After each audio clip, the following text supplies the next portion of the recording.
সেই একজন যাকে আমি লিখে রাখতে চাই মনের দরজায়,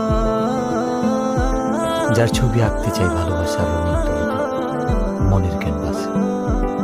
তুমি সেই রমণী যে আমার ঘুম কেড়ে নিয়েছ, রোদ খরার দেশে চাতক পাখি যেমন মেঘের জলের অপেক্ষা। দিনের পর দিন তোমার জন্য আমার অপেক্ষা ফুরাবে না কোনোদিন। আমাকে ভালোবাসা যাবে উত্তরের অপেক্ষা।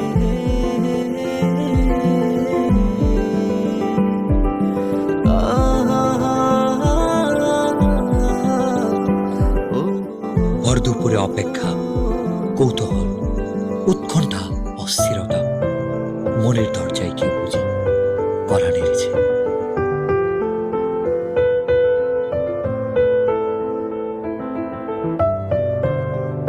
আমাকে ডাকছো কেন?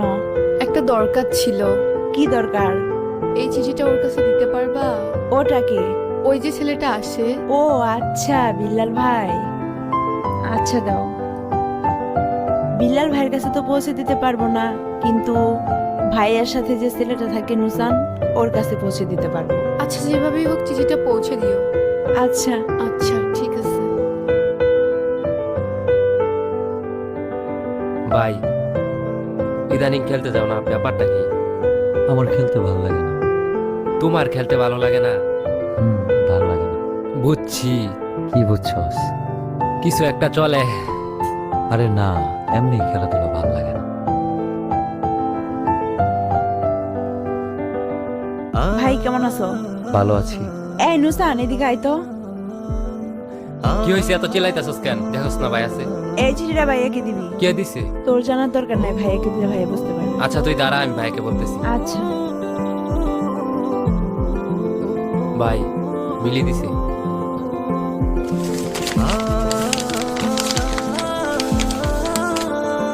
আমিও প্রথমবারের মতো চিঠি লিখলাম, যার ভাবনায় শুধু আমিই থাকি, যে আমার জন্য পাখির মতো ছটফট করে, যার কল্পনা এবং বাস্তবে মনের দরজায় আমিই করা নারী। আপনি সেই পুরুষ যার চোখে মুখে শুধু দেখতে পাই আমার জন্য ভালোবাসা। হঠাৎ আমি বুঝতে পারি কেউ আমাকে মন থেকে চায়, খুব করে।